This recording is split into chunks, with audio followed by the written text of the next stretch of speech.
Assalamualaikum warahmatullahi wabarakatuh.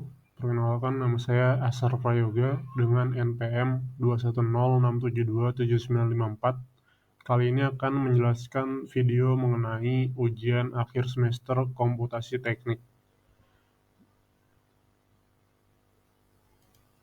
Di sini saya akan menjelaskan mengenai tema penelitian saya, yaitu optimasi desain turbin open flume skala picohydro dengan pendekatan framework DAI5. Untuk pertama di sini saya awali dengan abstrak dari penelitian saya tentang turbin picohydro atau turbin propeller open flume. Jadi ini merupakan solusi ideal untuk pembangkit listrik tenaga air skala kecil atau biasa disebut picohydro di daerah terpencil dengan kondisi low head atau ketinggian air yang rendah dan debit air yang tidak stabil. Studi ini bertujuan untuk mengoptimalkan desain turbin propeller guna meningkatkan efisiensi daya keluaran, keberlanjutan, dan juga kesesuaian dengan kebutuhan lokal. Proses optimasi dilakukan dengan pendekatan analitik, simulasi menggunakan Computational Fluid Dynamics atau CFD, dan juga validasi eksperimental yang mencakup analisis parameter-parameter kunci pada turbin seperti sudut pitch pada blade, kemudian juga diameter turbin, jarak antar blade, dan juga bentuk geometri blade menggunakan hydrofoil. Hasil simulasi menunjukkan bahwa parameter desain seperti sudut inlet blade pada bagian tip dan hub dan juga jarak antar blade memiliki pengaruh yang signifikan terhadap distribusi aliran, efisiensi mekanis, dan juga daya keluaran dari turbin. Dengan pendekatan ini, turbin yang dihasilkan tidak hanya memenuhi kebutuhan energi masyarakat lokal, tetapi juga mempertimbangkan keberlanjutan melalui penggunaan material lokal dan desain yang sederhana. Studi ini juga menunjukkan bahwa integrasi metode berbasis data dengan pendekatan keberlanjutan dapat menghasilkan turbin propeller open flume yang optimal untuk membangkit listrik tenaga air skala picohydro. Kemudian masuk ke dalam 33 kriteria dari DAI5, di mana untuk langkah yang pertamanya adalah Deep Awareness of I. Di sini mencakup 6 kriteria. Yang pertama ada Consciousness of Purpose, kemudian ada Self-Awareness, yang ketiga ada Ethical Considerations, yang keempat ada Integrations of CCIT atau cara cerdas ingat Tuhan, yang kelima ada critical reflection, kemudian yang terakhir ada continuum of awareness.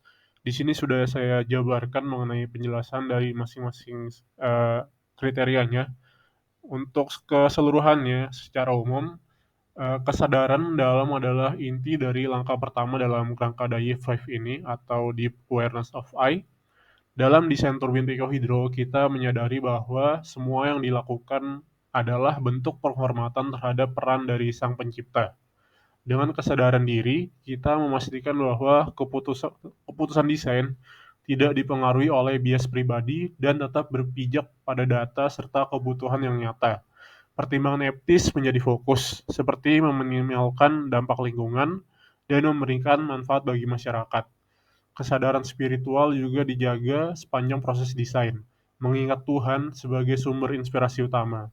Refleksi kritis dilakukan untuk menghubungkan solusi teknis dan juga dampak sosial, ekologis, dan spiritual yang lebih luas. Semua ini dilakukan dengan kesinambungan, kesadaran, memastikan bahwa setiap langkah tetap konsisten dengan tujuan spiritual dan juga teknis. Untuk selanjutnya adalah step kedua, yaitu intention. Di sini ada 5 kriteria. Yang pertama adalah clarity of intent, kemudian alignment of objectives, kemudian ada relevance of intent, kemudian ada sustainability focus, dan yang terakhir ada focus on quality. Jadi untuk langkah kedua ini menjelaskan mengenai niat yang merupakan dasar dari setiap langkah dalam proyek ini, di mana tujuan utama adalah menciptakan turbin yang efisien, ramah lingkungan, dan juga relevan dengan kebutuhan lokal. Niat tersebut dirumuskan dengan jelas dan selaras dengan nilai-nilai universal seperti keberlanjutan dan juga keadilan sosial. Dengan niat yang relevan terhadap tantangan energi di daerah terpencil, proyek ini bertujuan untuk memberikan dampak nyata Kemudian fokus keberlanjutan terlihat dalam penggunaan material lokal dan desain yang meminimalkan gangguan ekosistem. Selain itu, niat ini selalu berorientasi pada kualitas, memastikan bahwa turbin yang dihasilkan dapat bekerja secara optimal dengan keandalan yang tinggi. Selanjutnya untuk step ketiga adalah initial thinking. Di sini ada 6 step. Yang pertama adalah problem understanding, kemudian stakeholder awareness, selanjutnya ada contextual analysis, root cause analysis, relevance of analysis, dan juga use of data and evidence. Jadi untuk di step ketiga ini merupakan langkah awal dalam memahami masalah dengan menganalisis tantangan desain turbin pikohidro secara menyeluruh, seperti kondisi aliran rendah dan variabilitas debit air. Kemudian kesadaran terhadap pemangku kepentingan termasuk masyarakat lokal dan ekosistem menjadi kunci utama dalam menciptakan desain yang inklusif. Analisis kontekstual memastikan desain sesuai dengan kondisi lokal, seperti karakteristik sungai dan kemampuan teknis masyarakat. Melalui analisis akar masalah, hambatan utama seperti ketidaksesuaian desain standar dengan kebutuhan lokal dapat diatasi. Kemudian semua analisis yang eh, dilakukan dengan relevansi yang tinggi, menggunakan data dan simulasi berbasis bukti untuk menciptakan desain yang optimal dan juga praktis. Selanjutnya step keempat yaitu idealization. Di sini ada 6 kriteria. Yang pertama ada assumption clarity, kemudian ada creativity and innovation, kemudian ada physical realism, alignment with intent, scalability and adaptability, dan yang terakhir ada simplicity and elegance. Jadi untuk step keempat ini merupakan proses idealisasi yang dimulai dengan menjelaskan semua asumsi secara transparan seperti asumsi aliran yang steady state, sehingga pembaca ini dapat memahami batasan-batasan desain. Kemudian kreativitas dan inovasi diintegrasikan melalui desain bilah turbin berbasis hydrofoil untuk meningkatkan efisiensi. Desain ini dibuat tetap realistis secara fisik dengan mematuhi prinsip-prinsip mekanika fluida, sehingga dapat diimplementasikan dengan baik di lapangan. Semua langkah idealisasi selaras dengan niat awal proyek untuk menciptakan solusi energi yang efisien dan juga berkelanjutan. Selain itu, turbin dirancang agar dapat diadaptasi ke berbagai kondisi dan mempertimbangkan skalabilitas untuk memenuhi kebutuhan yang lebih besar di masa depan. Kesederhanaan desain juga menjadi fokus, menjadikannya mudah diproduksi dan dipelihara oleh masyarakat lokal. Untuk step yang terakhir adalah instruction set. Ada 10 kriteria, tapi di slide ini cuma ditampilkan 6 terlebih dahulu.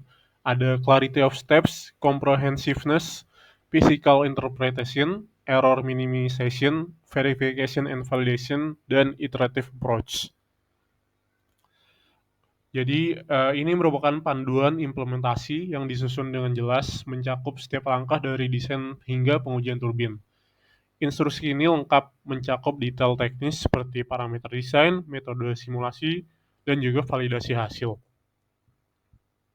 Interpretasi fisik dari hasil simulasi, seperti pengaruh sudut bilah terhadap daya keluaran, membantu pengguna memahami desain secara mendalam.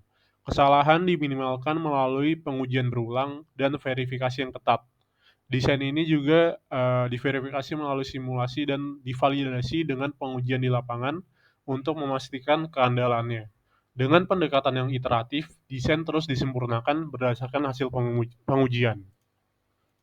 Terakhir adalah 4 kriteria terakhir dari DAI5 Framework pada bagian instruction set, yaitu ada sustainability integration, communication effectiveness, alignment with the DAI5 Framework, dan juga documentation quality, di mana keberlanjutan diintegrasikan dalam setiap langkah, termasuk penggunaan material lokal yang ramah lingkungan. Semua panduan ini disusun dalam bahasa yang mudah dipahami sehingga desain ini dapat direproduksi atau ditingkatkan di masa depan dengan dokumentasi yang detail dan juga profesional. Itulah penjelasan terkait 33 kriteria dari DAI5. Dan terakhir di sini saya coba membuat kode HTML dan JavaScript untuk mengoptimasikan desain turbin propeller Pico Hydro, di mana di sebelah kiri kita bisa menginput parameter-parameter yang berkaitan dengan turbin Pico Hydro, seperti diameter, sudutnya, kecepatan aliran air, ketinggian air, dan juga efisiensi turbin. Kemudian output yang dihasilkan adalah berupa daya, di mana nanti semua parameter yang berkaitan ini akan dihitung daya outputnya berapa.